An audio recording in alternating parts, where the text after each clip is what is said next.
What's going on, guys? We're back inside of Helldivers 2, and we've got a lot to talk about, even though we are still waiting for High Command to provide us with a major order, and we are also still waiting for the DSS to regenerate its actions, because we've utilized all of those, apparently. We have got a lot still to talk about, as Shams Georgiani and Mr. Johan Peterstedt attended G-Star, Korean Gaming Conference, of which they had a Q&A, and accidentally let slip that there is going to be something activated this week.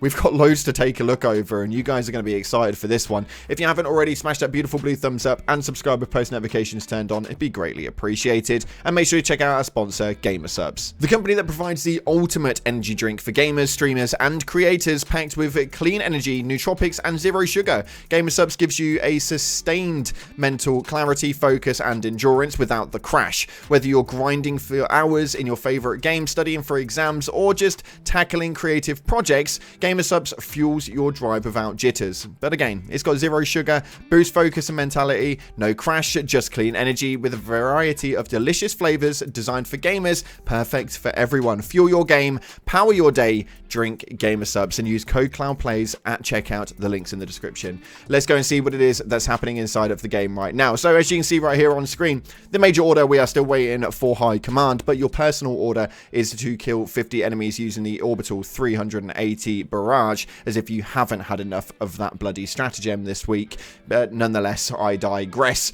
Taking a look into this, though, the DSS right now is fully depleted. We don't have the Eagle Storm, we don't have the Planetary Bombardment, and now we don't have the Orbital Blockade. With days and days of waiting now, we have just got to wait until this thing actually regenerates and recuperates. I don't think anyone's going to be in a rush to have the Planetary Bombardment just yet, but we'll have to wait and see how that one pans out. But apparently the people in the community, although probably weren't so happy with the overall Democracy Space Station, are now not happy that it's not there. It says right here, now every game feels so empty, and unfortunately it actually does sound about right. The chaos and the craziness that the DSS genuinely brought now makes everything else feel a little bit hollow inside, or at least a little bit too quiet. But let me know what you guys are thinking in the comment section below. We actually did a poll earlier on today, so it is still a little premature, but with 3,000 votes on this, we asked how the Democracy Space Station was for you and how you experienced it based on all the three actions, and surprisingly it actually got majority of meh, it's okay. So nobody really particularly loves it, but majority of the player base is happy with the way that it's performing. I'm a little bit confused based on the feedback that we're seeing all over the internet. Maybe them 3,000 are just the people that genuinely like it. We'll wait and see tomorrow as to what this poll is genuinely saying. But into the part of the video that you guys are genuinely the most intrigued about. And for me, myself, I am as well. I don't really understand what's happening, but the G-Star Korean Gaming Conference happened. Johan Peterstedt and Shams Georgiani both attended, and they were asked some, well, very difficult questions, including whether the developers are satisfied with the current balance in gameplay, how the decision making was done during the 60-day plan, so on and so forth. Pretty much a load of uninteresting factors, but this one question led to a very big key feature. It states, now let's talk about the future, not the past. From a gamer's perspective, there are many gamers who have already completed all the upgrades, equipment locks, and hoarding resources. Can you tell us about the new progression system?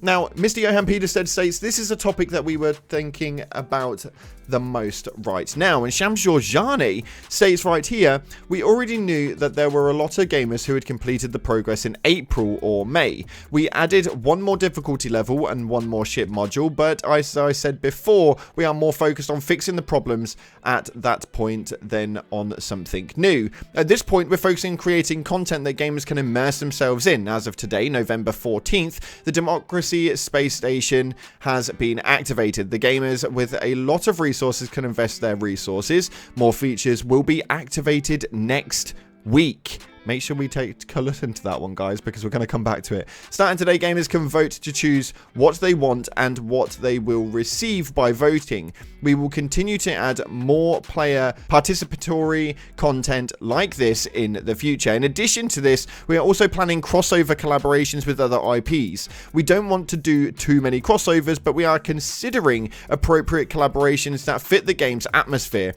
For example, collaborating with Power Rangers would be difficult in terms of content, but maybe we could do something like a Black Ranger?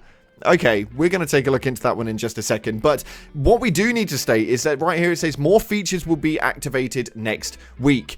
So the idea of the platoons may not actually be as off the table as you think. I don't know what these actions genuinely are, but there are actions that are going to be activated this week. Now, hopefully, the way that the planetary bombardment treated the community has not put a hold on that, and that genuinely stays the way that it's going to be, because my lord, oh lord, I'm really, really invested now. I want to know exactly what these actions are, when they're coming, what they're doing, and how this one genuinely operates.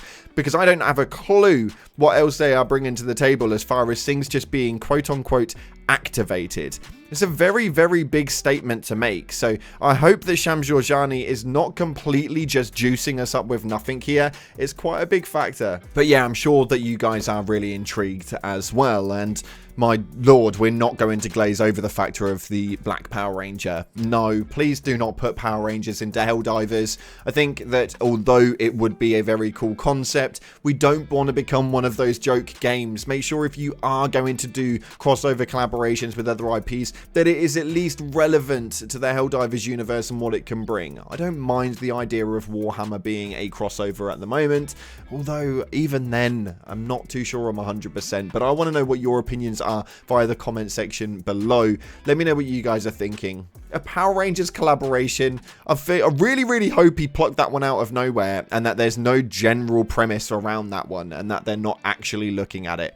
But we'll have to wait and see how it operates. Let me know what you guys are thinking in the comment section below. And then right here, we have got an absolute failure of Helldivers to coordinate the DSS is the best satire in Helldivers 2 so far. Now, I was actually sent this by Cthulhu, the great Cthulhu's a subscriber here on the channel. And this one made me laugh so damn much because actually they couldn't get this more right. It states, in a game all about satirized hyper-nationalism and the flawless and necessary use of managed democracy, giving Helldivers access to a system to free democracy with the DSS, only to have it absolutely collapse due to impulsive decision-making, incompetent planning, a total lack of cohesive goal, and complete ignorance of the mechanics of the Galactic War Map is actually comedy. I don't think Arrowhead could have made a better argument for managed democracy if they tried. And I never actually thought about it like that, but when you actually put it down to that player base, it's hilarious, man, that we can genuinely still, after having so many issues with the actual game with regards to this DSS, still incorporate it with in-game lore. It is so damn funny. But yeah, let me know what you guys are thinking of this. I'm trying to lighten the mood a little bit with regards to where the game is actually going with this DSS, because yeah, I'm not a massive fan, but yeah, that is brilliant to say the least. And the top comments from the last video are actually a little bit mental. I never thought that we'd be reading this considering how much we talk about Gambit in these videos, and they finally put it into the game. Like, we've been asking them to do this for a while now. But this comment right here states, it's shocking to be honest that Arrowhead literally wrote out that you can take Mastia, you liberate Helldivers, and for 96 hours all 40k ignored that and had the worst bag fumble I've ever seen. Yeah, this is outrageous. It's outrageous. But the next comment that we have again from the great Cthulhu is actually quite explaining of it. It states, I quite literally said to someone that there was a Gambit on and they asked where. And when I said in the dispatches, look and press the button, they went, oh, I don't read those. I work in IT support. So this is, I don't read emails from ICT anymore again. Yeah, it's absolutely crazy. Make sure you're reading your dispatches. Blimey, make sure you're reading your dispatches. Then we got hit for a little while when we would do a little segment on every video of what the dispatch notices were. We may have to bring that back because actually if you're not reading it, then you probably do need to know it from somewhere. We asked for the Gambit to be put into the game, guys. It's now been put into the game. Just utilize it how we can utilize it until they bring us something more. Unfortunately, that's all we've got time for today, but it has been a mental 24 hours, and hopefully we have a new major order come up soon because I can feel you all twitching from the other side of the screen. Thanks again for watching, guys. If you haven't already, like, subscribe. Appreciate your faces, and as always, I'll see you in the clouds.